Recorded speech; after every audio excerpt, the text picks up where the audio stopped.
Good evening, and welcome to the Marin Minor Cook Athenaeum. My name is Henrietta Toivonen, and I'm one of the Ath Fellows this year.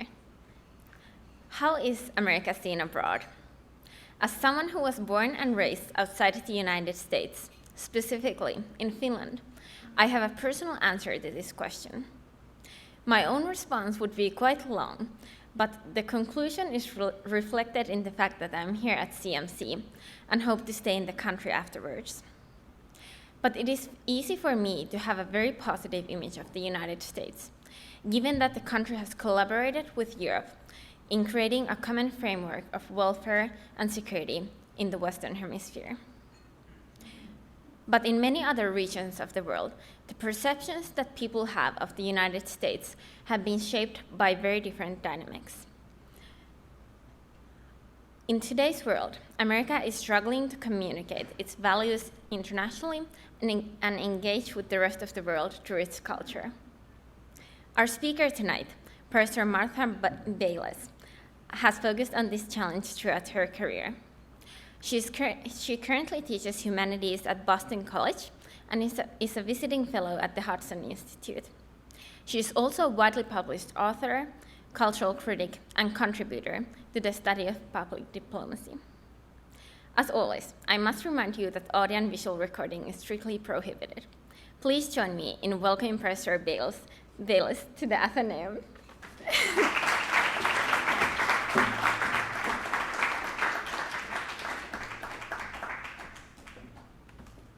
Well, Henrietta, your summary of my argument was so good, I can just skip the talk, and you can all go home.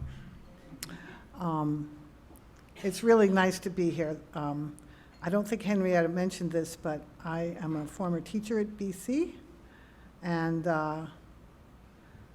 it's nice to always come back and see friends. I'm trying to get my full screen here. Okay. It's nice to come back and see, I won't call them old friends. I'll just say friends, and some young friends, and to see the place again. It's in good shape. They've been taking good care of it since my husband and I left. And thanks to Priya and David and Zach and everyone at the Ath who made this trip so easy and so pleasurable so far. So I'd like to thank you all for coming. Let me start with a definition of soft power. I quote, "If power is the ability to get what you want, then you can do it three ways: by threats, which we call sticks, by payments, which we call carrots, or you can do it by attracting people to get them to want the same outcomes you want. That is soft power, the ability to get what you want through attraction rather than through coercion or payment," unquote. This definition comes from Joseph Nye, professor and former dean at the Harvard Kennedy School, who coined the term soft power back in 1990, along with the term hard power, by which he meant coercion through either military force or economic pressure. 15 years later, the historian Walter Russell Mead came up with a few new terms, three in particular: sharp power, referring to military force; sticky power, referring to trade and economic relations; and sweet power, referring to attraction to American ideals, culture, and values. Now, this nice trilogy of power terms beginning with S didn't really catch on. What did catch on was another coinage by Joseph Nye, smart power, which he came up with in 2012 and defined as just the right balance between hard power and soft power. Now, this term has proven very useful to foreign policy decision makers who want to sound like they know what they're doing, even when they don't. So I guess I could have titled this talk, "Smart Power is Hard," but I don't think it would have been quite as catchy as my current title, which you will agree is catchy. My thesis this evening is that there is a troubling gap between the kind of soft power America ought to be projecting nowadays and the kind it is in fact projecting.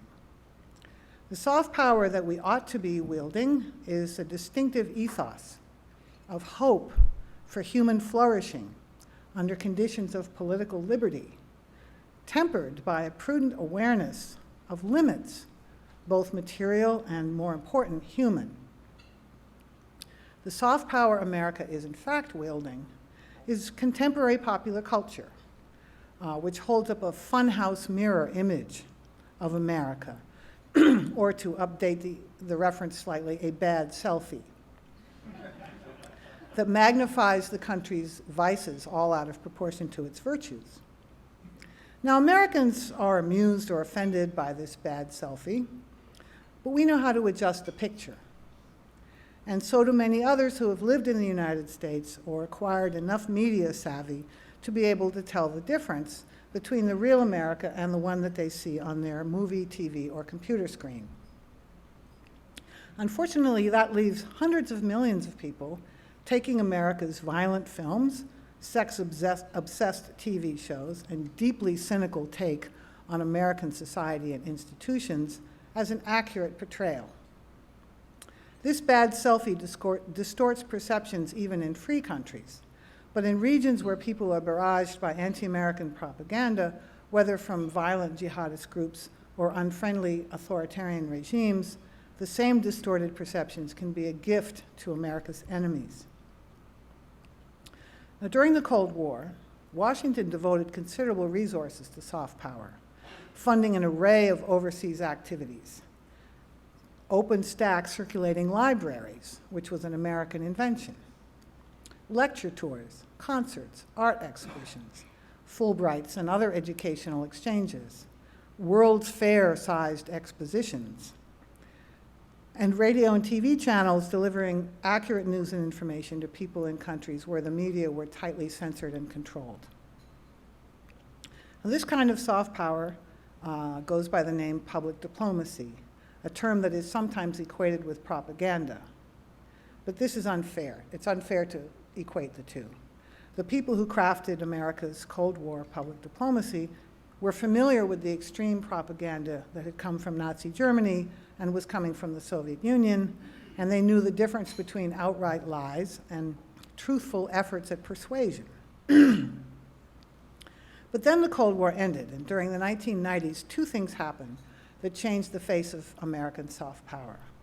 First, US public diplomacy was cut by more than 1/3. Second, new media markets opened around the world as state-controlled terrestrial channels gave way to new privately owned satellite channels. By the turn of the 21st century, the US government was no longer making a concerted effort to defend America's interests, explain its intentions, and share its ideals. Instead, the world's most powerful nation was flooding the globe with popular culture that, in many cases, was more vulgar, violent, and vitriolic than ever before in its history. Carried by satellite TV, the ubiquitous VCD, which is the proper term for a knockoff DVD, and of course the internet. This flood now engulfs many religiously and socially conservative societies where the majority of the population have no real exposure to or knowledge of the United States. My talk tonight has 4 parts, only 4. First, I will describe the current crisis in public diplomacy. Second, I will say a bit more about the American ethos and why it is worth sharing with others. Third, I will explain why it was a mistake to let popular culture become America's de facto ambassador to the world. And fourth, I will suggest why censorship of US cultural exports is not the solution. So let me start with public diplomacy. Over the last few years, the Russian propaganda factory has been offering 2 distinct product lines.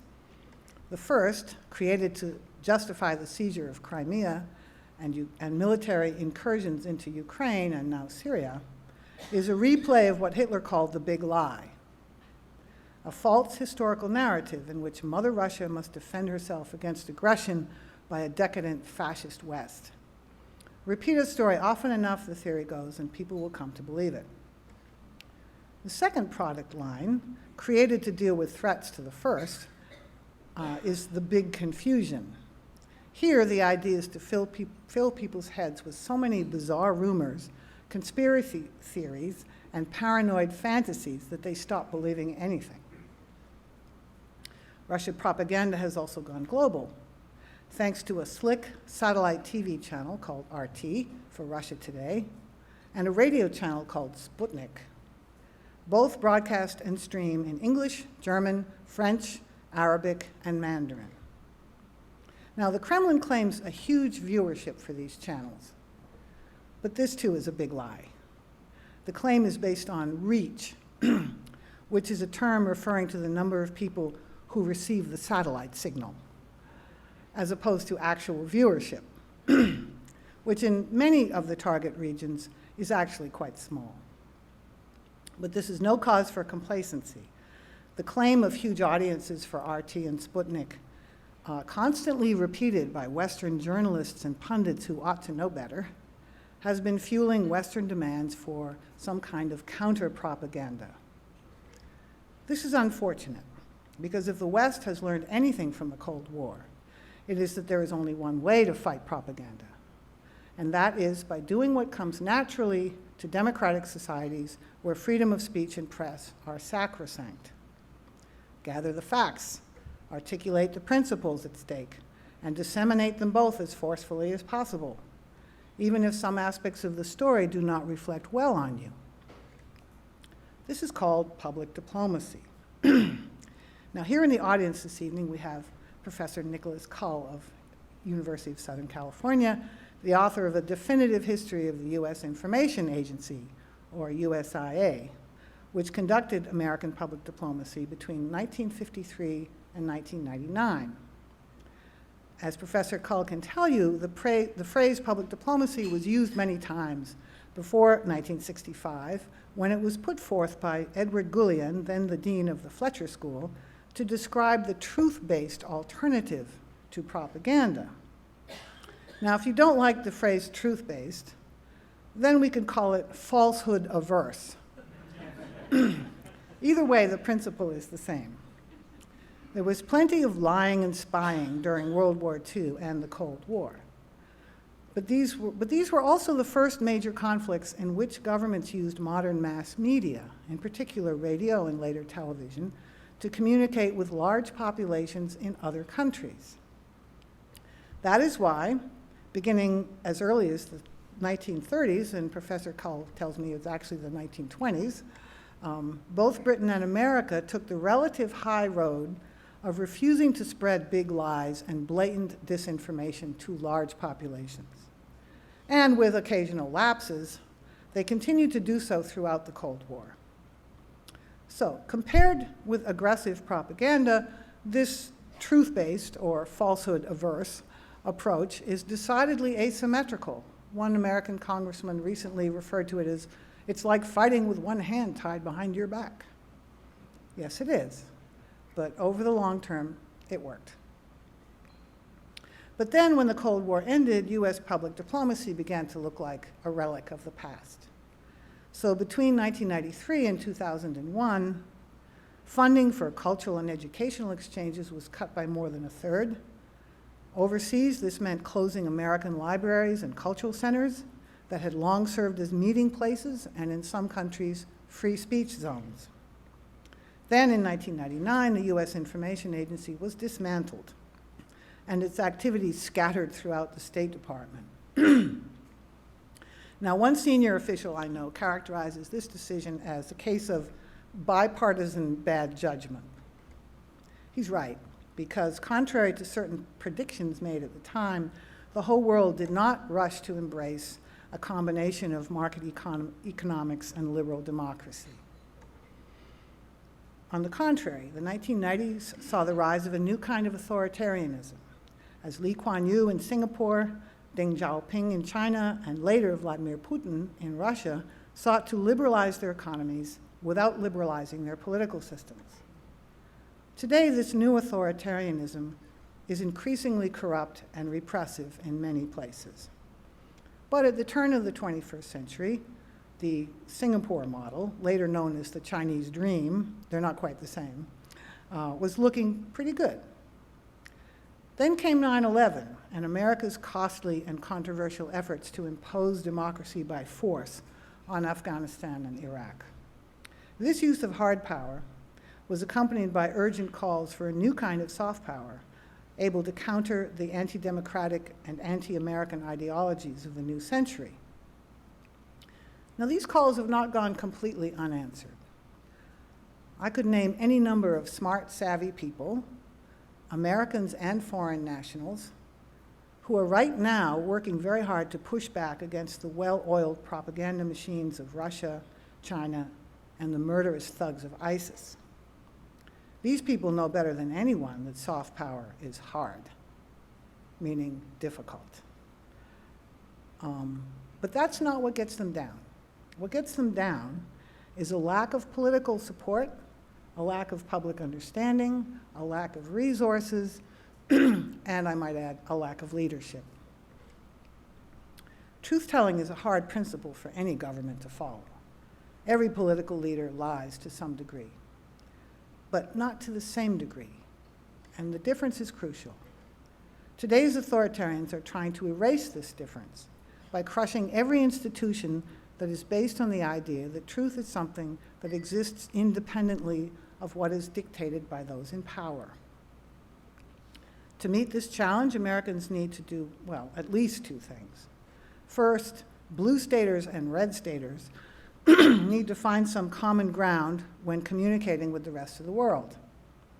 This can't wait until we have resolved all of our political differences, because our political differences will never be resolved. But that is precisely the point. The most important part of American soft power is the part that its enemies reject. Namely, that it is possible to build social and political institutions that, by recognizing the inevitability of disagreement, make it possible for people to live together in spite of it. Okay, now I turn to the American ethos. For my understanding of what America ought to be exporting, I rely not just on my own research, but importantly on scores of in-depth conversations with thoughtful observers in 17 countries around the world. Excuse me, I think I need to. Don't want to pull. Marco Rubio hasn't done this lately. These bottles are closer, so I don't have to. Okay. On numerous occasions, the people I have spoken with describe the type of American they most admired. The picture is remarkably consistent. An unpretentious man or woman who takes a hopeful but practical approach to solving problems. By hopeful, my interlocutors did not mean utopian dreams of saving the world. Indeed, they made clear their disdain for the American tendency to pursue overly ambitious goals in a starry-eyed way, not to mention to pursue those goals in the short term or on the cheap. Now, this tendency, this utopian tendency, dates back to the post-millennial project of 19th century American Protestants, which was to perfect America as a Christian nation and then go forth as missionaries to perfect all the other nations in anticipation of the Day of Judgment. In the 20th century, this project took secular form as a religion of progress by which America set the template for a modernizing world. Intoxicated by this spirit, Americans have done amazing things. But we have also done terrible things. And more often, we have failed to do the good things we set out to do. Now, the alternative is the practical side of the American ethos. The clear-eyed pursuit of goals that, while hopeful, are also prudently chosen. Rather than dreaming of a future in which Kant's crooked timber of humanity will be straightened out once and for all, this ethos seeks to build with the material at hand, namely the frailty and waywardness of men and women as they actually exist.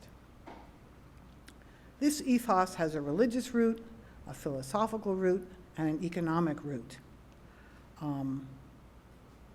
which I can talk about, but I think I'm going to skip that part for now. Well, let's see. The religious root is dissenting Protestantism. The philosophical root is the political thought of the framers. with its two contending views of human nature, Enlightenment liberalism, which took a relatively sunny view, and classical republicanism, which took a darker view, warning that self-government is impossible without the cultivation of citizen virtue.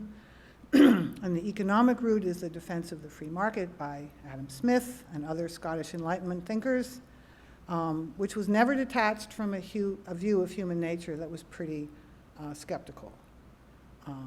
Unlike some of the free market believers today, Adam Smith took a relatively dim view of human nature. As the economist Herb Stein used to say, and I quote, "Adam Smith did not wear an Adam Smith necktie." Because of these distinctive roots, it is easy for critics to dismiss the American ethos as a mere artifact of culture, and to suggest that it pales by comparison with, say, the Confucian tradition, as currently being weaponized by the Chinese Communist Party. It is true that the American ethos grew out of a particular time and place, but that doesn't make it a mere artifact. On the contrary, I will stick out my neck and say that it is beneficial to all human beings, not because it is American, but because it opens a path between the two extremes of naive optimism and cynical pessimism. It takes infinite skill, not to mention wisdom, to build something enduring out of the crooked timber of humanity. That's why the writings of the American founders are so fascinating.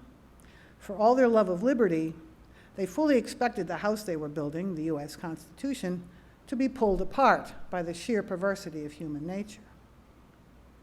Now let me turn to popular culture. The soft power that America is in fact wielding nowadays. When public diplomacy was cut back after the end of the Cold War, it left a vacuum that was quickly filled by America's most successful export, commercial entertainment. Now, this doesn't bother most Americans. After all, didn't jazz, rock and roll, and Hollywood movies play a positive role in the Cold War battle for hearts and minds? Yes. And in addition to that, the export of popular culture imposes no burden on the taxpayer. On the contrary, it makes a hefty profit. In 1917, President Woodrow Wilson described the new medium of the movies as, quote, "a universal language that lends itself importantly to the presentation of America's plans and purposes," unquote.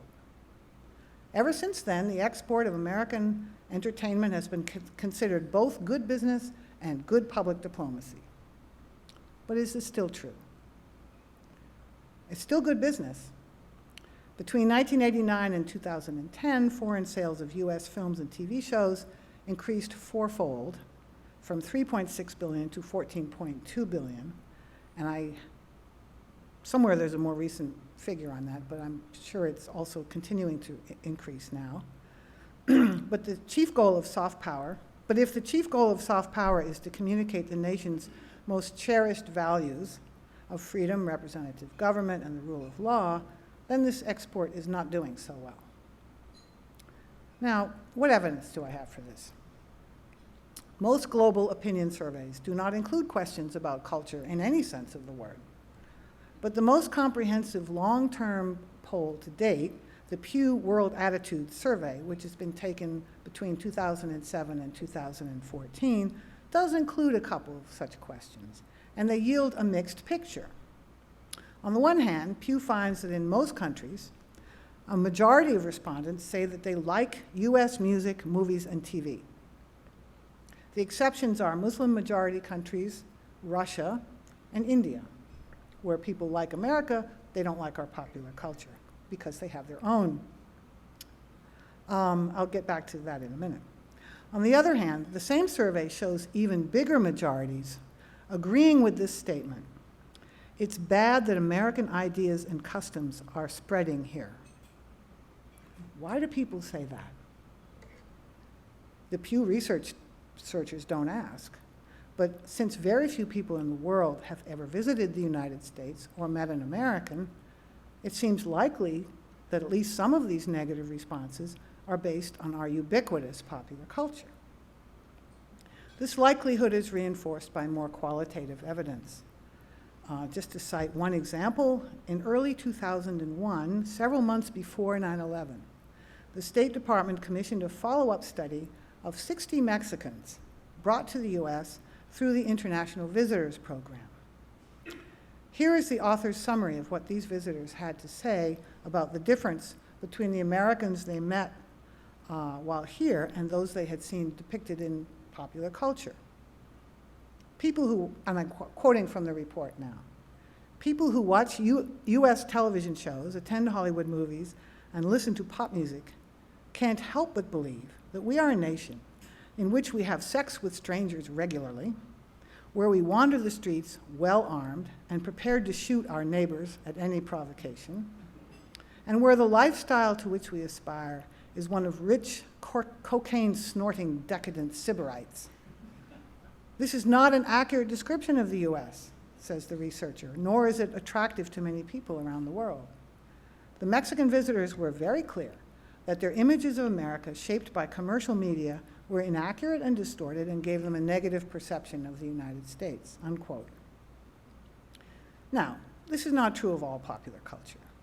But if you think it exaggerates, then for that reason and no other, I recommend Martin Scorsese's 2013 film, The Wolf of Wall Street, which has made a lot of money overseas by distorting the very topic it purports to treat, namely malfeasance in the American financial industry.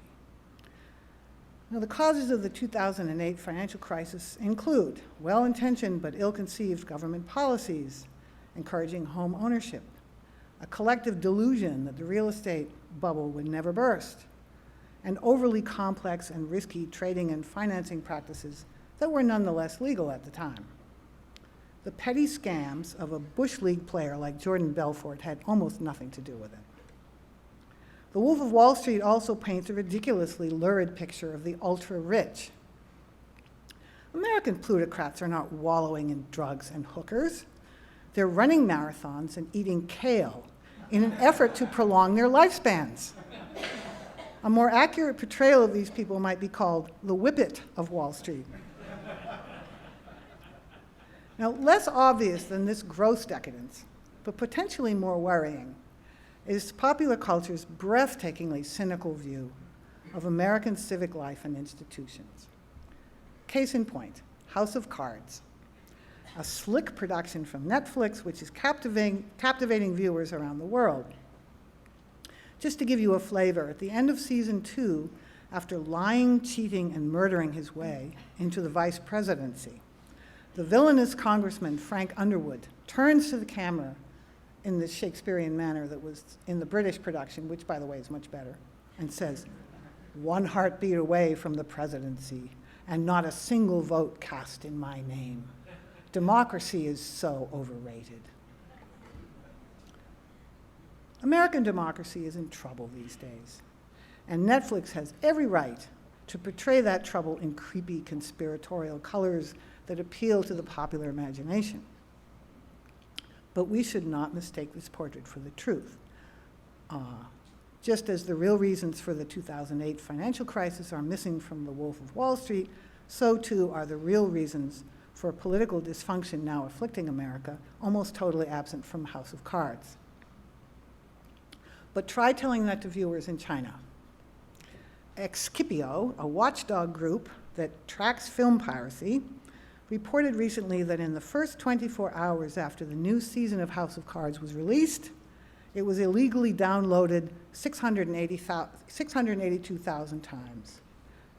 And most of those downloads were in China, where English-speaking fans add Mandarin subtitles and then file share copies with millions of their countrymen.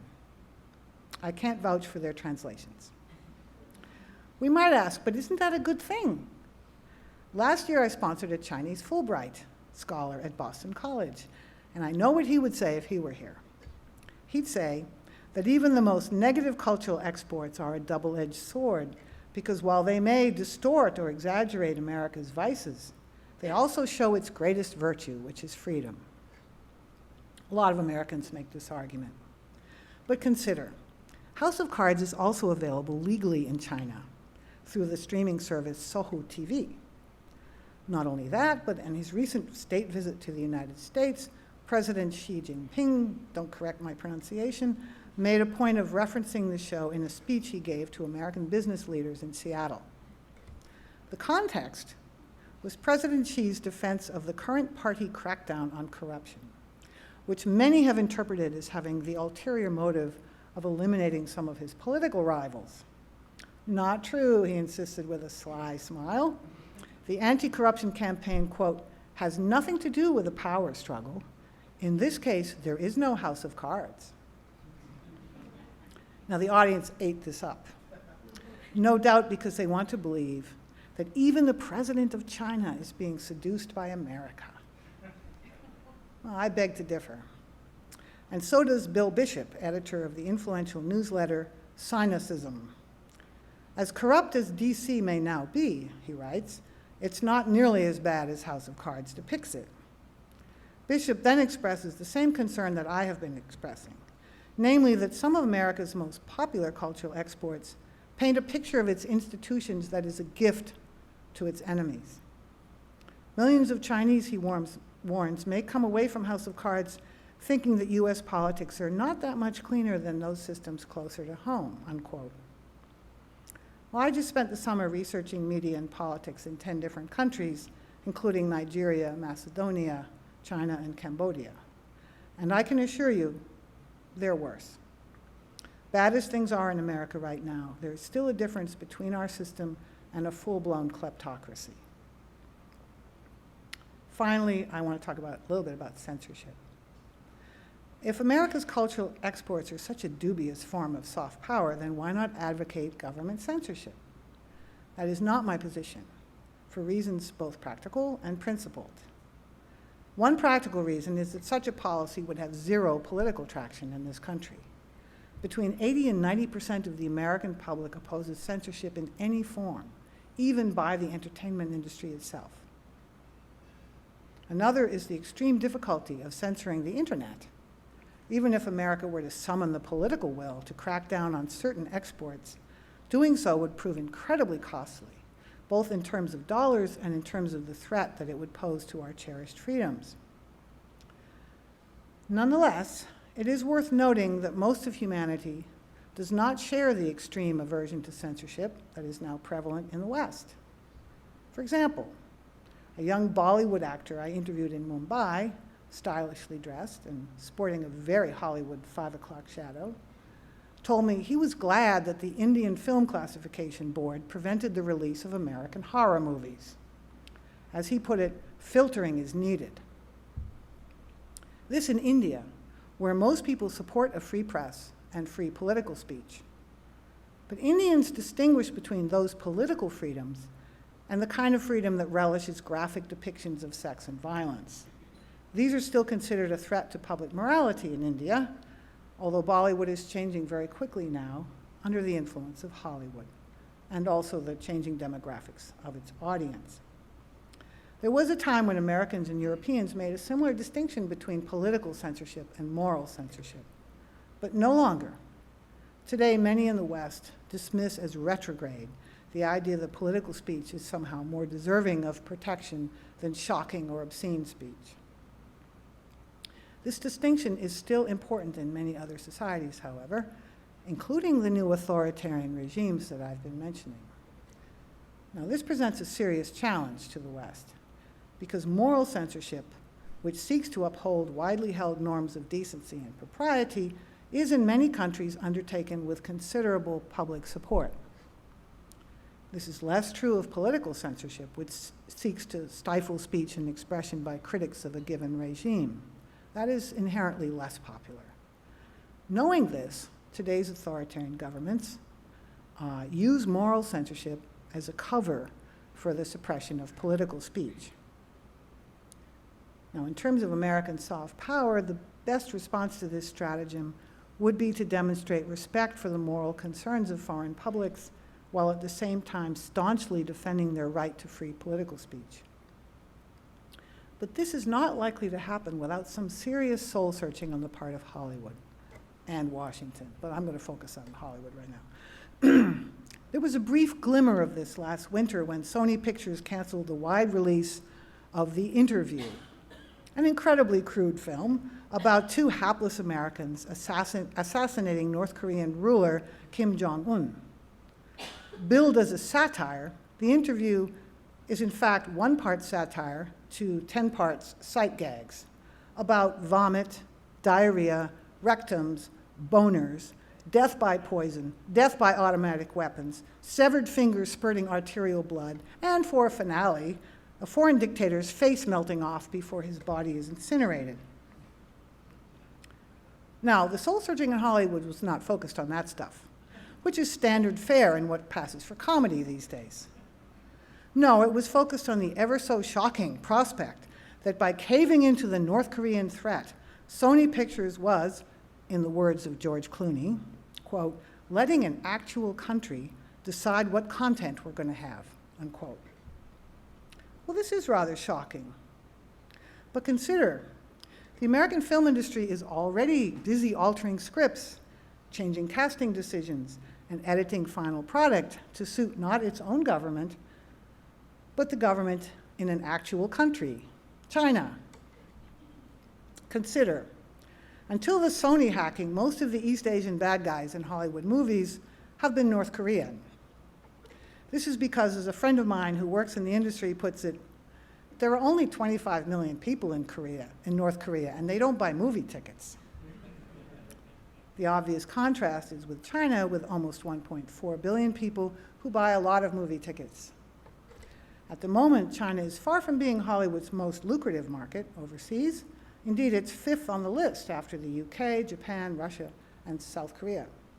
But China is rapidly becoming a cash cow, with revenue expected to hit $3.5 billion this year, up 32% from 2014. So naturally, the studios have taken a vow not to make any movies with Chinese bad guys. This has happened before. For most of the 1930s, Hollywood continued to make movies about good Germans, stopping only when the Nazi Party put up trade barriers against US films. Now, I'm not equating China with Nazi Germany, but I find it very curious that the American film industry, which enjoys more artistic freedom than any other in history, should be so eager to, quote, cooperate with Chinese production companies, which means to submit to the oversight of the State Administration of Press Publication, Radio, Film, and Television, which answers, the last I checked, answers directly to the Chinese Communist Party's Central Propaganda Department. Today, most of the films making money in China are special effects blockbusters based on comic books. But I wonder, how much control is Beijing hoping to exert over the content of other Hollywood films, including ones that are not based on comic books? And will that control one day extend to political messages that favor China's interests over those of the United States? To date, there has been zero public debate about this in Hollywood. As I say, last winter's soul searching, if you can call it that, was mostly about the bottom line, with America's cherished freedoms given lip service at best. Okay, to return to the House of Cards. This TV series is popular in America because Washington is in bad shape these days. Indeed, it is a hotbed of greedy, ambitious people, more intent on ruining one another than on governing the country. But what else is new? The framers assumed that this would be the case, which is why they designed a system of government that could take a tremendous amount of abuse and still remain standing. As James Madison wrote during the debate over the ratification of the US Constitution, and I quote, "Were the pictures which have been drawn by the political jealousy of some among us faithful likenesses of the human character, the inference would be that there is not sufficient virtue among men for self-government, and that nothing less than the chains of despotism can restrain them from destroying and devouring one another." Unquote. In a similar way, the unfaithful likenesses now rampant in American popular culture play into the hands of 21st century despots. These rulers teach that democracy leads to chaos, that the US government is even more corrupt and dysfunctional than their own, and that American society is a cesspool of decadence. Should Hollywood be helping them with that? Thank you.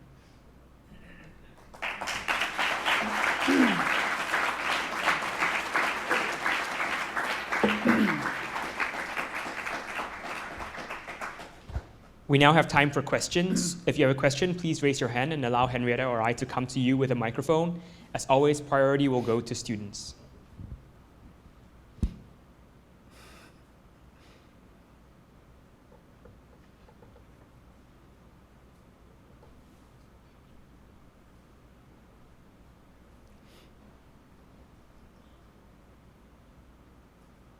Thank you very much. It was a very interesting and absorbing talk. It reminded me that in 1985, the U.S. Foreign Service exam, the oral exam, contained a question for prospective Foreign Service officers, some of whom would work for the United States Information Agency.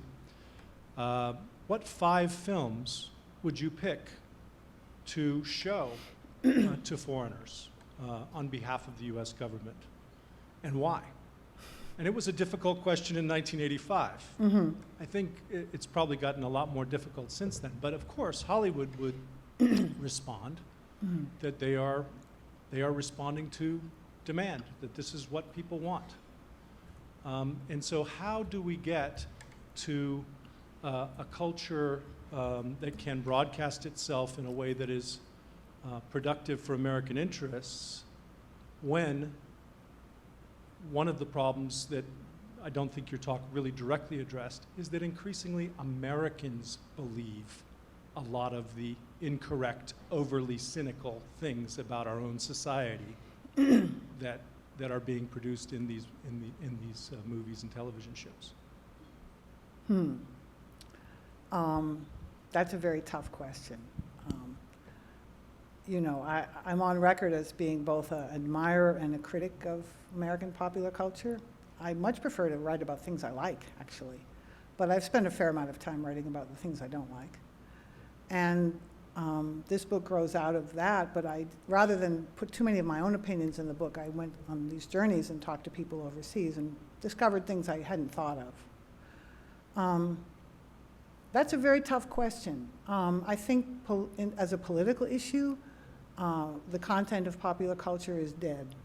The last time I heard a politician talk about it was in 2008 when Barack Obama gave a talk before the assembled glitterati of Hollywood and said he didn't like having ads for torture porn movies on when his daughters were watching American Idol. And, you know, they rattled their jewelry and that was the end of it. There's no rampaging. Even right-wing conservatives don't rampage about this anymore. It's kind of a dead issue in this country as a political issue. I guess one reason why I wrote the book was because I wanted to sort of remind Americans of what do the neighbors think? Kind of remind Americans that the reactions that many Americans have, a lot of Americans feel the way foreigners do about some of this stuff, are actually having an impact on the way the world sees this country, and I think eventually will have an impact on the market, on the bottom line for Hollywood. Boards of film classification are not going away. Most countries in the world do censor and try to control the release of films in their country, at least in theaters. Obviously, the material gets out there. The Sony hacking, some of those emails were fascinating. One of the harshest reviews of the interview, which encouraged the Board of Film Classification in this country, the country I'm speaking of, not to release the film because it was such a harsh and offensive film. It was just terrible film. We can't have it in this country, was in the UK. So I do think that the more it becomes a global market, which it already is, then the more the opinion of the rest of the world might matter. That's why it's very interesting to look at Bollywood and what's going on in the Indian film industry, because there's a real back and forth between what they consider American influences, which is more nudity, more sex, and more violence, and the kind of the conservatism of the mass audience in India. But then there's the middle class audience, which is where they get most of their money, and they tend to go for the things. So it's a very difficult question you ask. I'm not so sure the American public can't reverse itself on this. There are a lot of, in my travels, I'm always meeting people, not just old people, but young people, who, enough is enough, I think if you gave the American public something that was not sugary, sweet, saccharine, nicey nice, feel good, but something that was actually honest and real, you could succeed in the market, and some people do, but it's a tough question.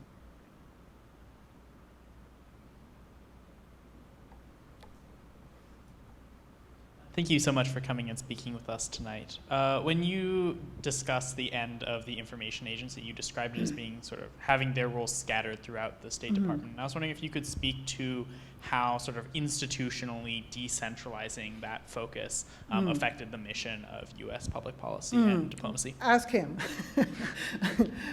Professor Cull has written not only the definitive history of USIA, but also the definitive history of its demise. USIA had two things going for it. It was semi-autonomous in the sense that they could make a lot of decisions within USIA. They didn't have to go through the State Department. They didn't have to vet their decisions. Ultimately, they were answerable. You're going to correct me if I'm wrong, I suspect. And secondly, they had their own budget. And so the people in the field could make decisions, get the money, and put on programs rather quickly. They could be nimble. USIA didn't always do good things. A lot of what they did was a waste of money, probably, but they did a lot of good things. And they had autonomy and they had a budget. And by scattering the resources and the tasks in the gigantic State Department bureaucracy, it just put a hold on all of that. There's an office called the Undersecretary of State for Public Diplomacy and Public Affairs. The current occupant is Richard Stengel, who was formerly the editor of Time magazine. And it's, at best, a bully pulpit where you can sort of make pronouncements. No money except for his own staff, and no real programmatic authority. It's completely different from the USIA. Some people say we should bring back the USIA. I used to think that's not going to happen, but I'm starting to rethink that. But it just kind of, it was something that could move and respond to things. It was also very decentralized, and the people in the field had a lot of decision-making power. And now it's very centralized. Everything has to go through the various divisions and desks, and it's kind of holding place and not really doing a whole lot. Hi, Yeah. Thank you so much for speaking tonight. It was really thought-provoking, and I was thinking about one of the earlier facts that you mentioned about how there was a really huge cut in the amount of funding that was given to cultural education, I believe.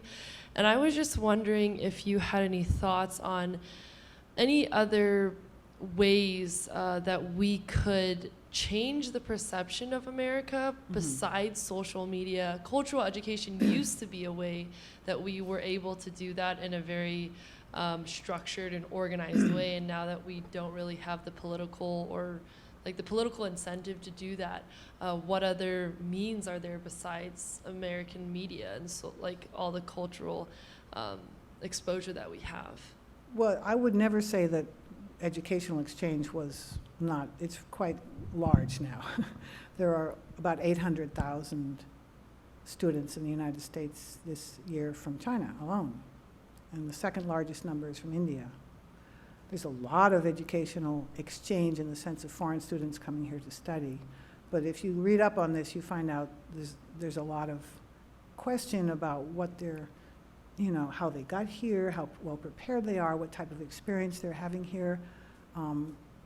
A lot of schools aren't really dealing with them extremely well. They tend to get into their own little enclaves because sometimes their English isn't so good. Sometimes the American students aren't very friendly. Sometimes they're too focused on their science and their science studies. And a lot of students in the higher levels, I think, are under a certain amount of pressure from home. I'm speaking of China right now. So there's a lot of educational exchange going on, but it's, people have a sort of romance about it. People in other countries have a romance about it, because God knows a lot of people in the world want to send their kids to study in the United States. That's undeniable. And there's a lot of romance on the part of Americans who think, well, they're going to come here and absorb the essential things about the United States that we really think the rest of the world should understand. It just doesn't always work that way. So sheer numbers don't mean that it's kind of working in this public diplomacy sense. I mean, it's serving other people's purposes for all sorts of purposes, but not necessarily that one. So I wouldn't say it didn't exist. And I don't think media is the only thing. But I just know that our popular culture is just ubiquitous in the world. And it is the primary way that a lot of people in the world understand the US. There is a good side to that, you know, which I didn't dwell on this evening. But these are the things that I worry about. Cultural exchange, well, yeah, that's very minimal now, very minimal. The last part, I have a conclusion in my book where I put all the good ideas that I heard from people all into one chapter, so that's, all my answers are in there for that.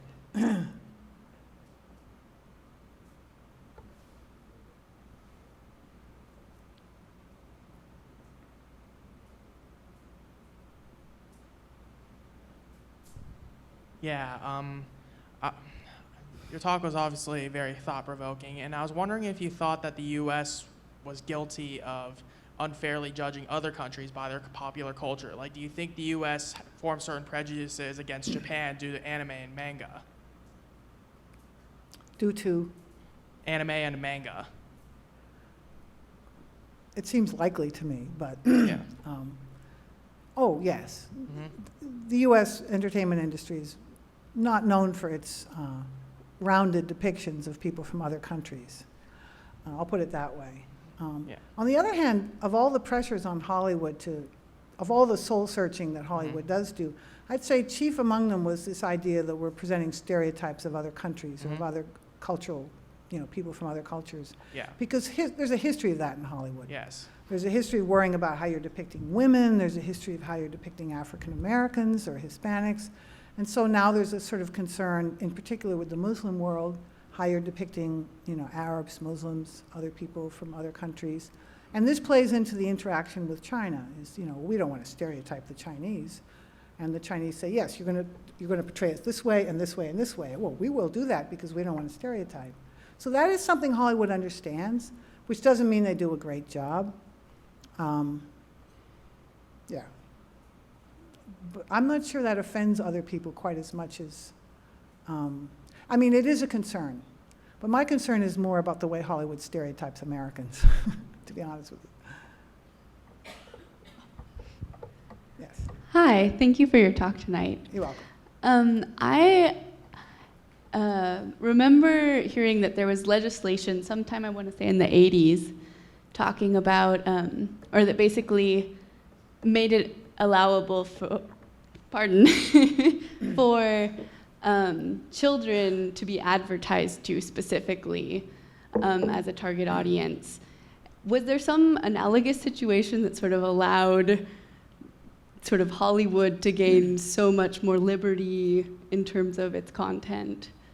Oh, well, there's a lot. That's a whole evening's discussion in itself. Is the history of censorship in Hollywood, or the censorship of entertainment. I had a chunk of that in my talk, which I didn't put in this talk. Hollywood only recently gained the kind of, if you want, artistic freedom that it has now. I would date it roughly back to 1968, which was the end of the production code. But the production code itself was not a government-imposed thing. It was imposed by the Motion Picture Association on itself. Because for many years, beginning with a court case back in 1915, movies were defined as a commercial product, not as speech. So there was, for many years, a definite threat and sometimes the reality of government censorship of movies in this country, unlike printed matter, which has always enjoyed constitutional protection. The film industry and also the broadcast industry, for all sorts of reasons, were regulated, monitored, and censored for most of their history in this country. It's only recently that all of those controls have kind of broken down. As you know, the networks will still not put four-letter words or nudity. They do other things, but they're still under the Federal Communications Commission. But those restraints that used to exist on our popular culture are pretty well mostly gone. And that applies to the movie industry too. I don't think those kinds of restraints are going to come back. But I think a little, I don't know. If things got really bad, they would come back, but that would not be a happy outcome. I hope that answers your question. Yeah. I don't see a big legislative solution to this problem. This young lady here. Oh. Thanks. Hi. So it talks about how censorship would not address this problem. And then how would you specifically recommend that the US strengthen its soft power nowadays? I'm sorry, I didn't quite get the first part. So it talks about how censorship is not the correct resolution. So then how specifically should the United States strengthen its soft power? Okay. I don't think censorship would, as I said in my talk, I don't think censorship has any political support in the United States. Americans greatly dislike censorship and would not support any such thing. It's also impractical given our communication technology. We'd have to put up all sorts of controls that Americans would not tolerate. In terms of principle, I think we live in a world where genuine free speech is an endangered species. There's all sorts of ways in which it's being compromised. Journalists and artists and people who engage in public expression and public speech are getting bought off, threatened, intimidated in lots of countries. So I don't think this is a good time for the United States to start doing the same thing. It also would be politically untenable. As for strengthening soft power, yeah, well, that's the question I've put before all of you. I have many thoughts on that. I do think the government has a role. And I think the government has a role because in most places in the world, people want to know what the US government thinks. And there are things that only the government can fund, that the commercial sector is not going to fund, like good journalism, good broadcast journalism online and on radio in countries like Moldova, where there's no money to be made broadcasting or doing news services into Moldova. You need the US government to do that. There's most, CNN, all of our commercial news media, we may like them, we may not like them, but they don't go in places where they're not going to make money. And there's a lot of places in the world that are in a lot of trouble where they need some help from the US, in terms of just reporting the news, accurate news. And that's a government function. That's what Voice of America used to do. And I think we need to do more of that in certain parts of the world. And then there's many other things I could answer your question with. Yes? Hi, thank you so much for coming. Wow. You're welcome. Okay, sorry, this is surprisingly loud. I was wondering if you could talk a little bit about the development of programs like USAID and the Peace Corps and their kind of breaking apart and how you feel that that's affected modern soft power. Are they breaking apart? I mean, I guess that's a subjective matter. I'm not sure what you mean. USAID is... I know it's not breaking apart. I mean, in terms of its effectiveness and program reach. I was just wondering if you could talk about its development and how you feel like it's affected soft power. Which one, USAID or the Peace Corps? I guess both. You can pick.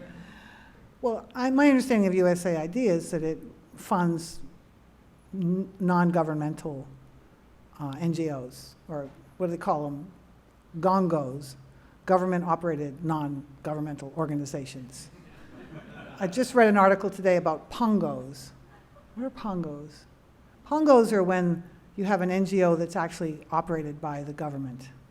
And that's true in many places, actually. I can't give you a real good answer on USAID. I've heard a lot of good things about it, a lot of bad things about it. It resisted getting destroyed in the 90s when IA did not resist getting taken apart. The USAID managed to survive that. Peace Corps, I have a section in my book about volunteers overseas, which I recommend to you. I think to the extent that Americans overseas act like, behave badly, students in particular, they don't make a very good impression on other countries. Peace Corps people are very well trained. They're made to stay in their countries for a much longer time than a lot of overseas programs. But the Peace Corps I know is plagued right now with one problem that I wrote about in the book was sexual assault of female Peace Corps workers. And that's a very complicated issue. I got quite a lot of pushback on that one. My sense of it is that the Peace Corps doesn't prepare young women adequately for the mores of the societies that they're sometimes going into. I don't blame the young women, but I think my sense of it is that they could be better trained, and they might have to submit to things in terms of restrictions on their dress and behavior that they would find onerous. But the alternative is to be very misinterpreted by local men and people who will take advantage of them. So I know Peace Corps is right at the cutting edge of dealing with some of these issues. But that's about all I can say about the Peace Corps right now. Hi, Yes. Martha. I had a question. I really enjoyed the talk, and I was curious about if there's any analogs that either you think of or any of your, I know you interviewed lots of people and talked to lots of people abroad, but is the United States the only, say, liberal democracy that is exporting some of its cultural products and shaping the way the international community sees it, but maybe not accurately? In other words, the first irony, of course, is that House of Cards was a brilliant British Yes. production, Yeah. and is about the Prime Minister of Britain in, Right. in the original showing. But there's not a sense in which this made Britain look bad. Or, I think about, there's been a lot of work on leftists in Israel and artists as well as academics, and the use of their materials outside of Israel and how Israel is viewed. So I'm just curious if there's other countries that are exporting their culture, although I know obviously none of them are doing it to the same extent that the United States is doing it. And, but I know Nigeria and Bollywood and stuff, they export some of their products. Oh, So yeah. do people in those societies worry about the impression that those products are making on India, Britain, Nigeria? I don't know if they really worry, but Israel, et cetera, if you encountered that. So, Nigeria, I don't know enough about Nollywood. I was in Nigeria this summer, and I was meeting with a bunch of Hausa-speaking journalists in Abuja, and I had sat down for lunch with one guy who was we were talking about journalism, and he brought up the subject of Hollywood movies. And he said he and his wife don't watch Hollywood movies because they're too immoral. Now, this is a guy who's been in the northeast of Nigeria reporting on Boko Haram. He's not a religious fanatic. He's trying to be a good journalist. But he was a Muslim, and he and his wife did not watch some Hollywood movies. They loved Bollywood movies because they said Bollywood movies, and this is true in a lot of places outside India, traditional Bollywood movies would deal with themes that these people could relate to, like tensions between the generations over arranged marriage. Not something that Hollywood has a lot of movies about. I'm not suggesting Hollywood take up the topic. But Bollywood has a very large international audience, the traditional Bollywood. Not just overseas Indians, but lots of other people. Because it deals with things that tradition-minded people, it deals with it in somewhat odd and very idealized ways with strong moral messages. But people, in large parts of the world, that's what they respond to. That's what they really want to see. Now, there's a different Bollywood that's developing now, which is much more westernized, and maybe you could argue more sophisticated. So that's India, and I think a lot of people in India are thinking about that, because they have a big world market, not very lucrative compared to Hollywood, but in terms of numbers, it's very big. Israel, all I can say about Israel, I'm not very good on that, is that they make some of the best movies I've ever seen about the Arab-Israeli conflict and about tensions in that part of the world have been made by Israeli filmmakers. Yeah, there's a lot to be said there. I don't know if people in Israel do this for export, or are they just doing it for their domestic consumption? I don't know. Who else? Brits? Well, apart from making sure that a lot of upper middle class Americans think that people in Britain live in very grand houses with lots of servants, because there's a lot of money in that. I think the British are very self-conscious about the export of their pop culture. I also think the South Koreans are, because South Korean popular culture, I'm told, is the dominant popular culture in East Asia and even in South Asia, Southeast Asia. But I know very little about Korean popular culture, except that it's very influential in that part of the world, and that the government of South Korea actually encourages it and has sort of invested in that. And the Chinese, of course, would love to have a world popular culture empire. They've been trying to make blockbusters. They've persuaded DreamWorks to build a studio in China where Kung Fu Panda 3 is being made as we speak. And I'm very curious to see how Kung Fu Panda 3 will deal with some of the themes of Chinese heritage and so forth, because it's got the hands of the Chinese co-producers all over it now, unlike Kung Fu Panda 1, which was made completely outside China. So each country is a special case, but I think a lot of countries are certainly thinking about the impression they make overseas. But the touchstone for all of these discussions is always the United States. And the United States, it's a combination of attraction, soft power, if you will, and strong-arm tactics. Because since World War I, Hollywood and Washington worked in tandem to open foreign markets and to dominate the global distribution system of movies. So there's a certain amount of coercion involved in Hollywood's dominance. I don't delude myself about that. But I don't think it would have succeeded if people didn't like what they were getting. So Hollywood is just such a hegemon in this area still, that I think it's the touchstone for a lot of others who are thinking about that side of their reputation. We have time for one last question.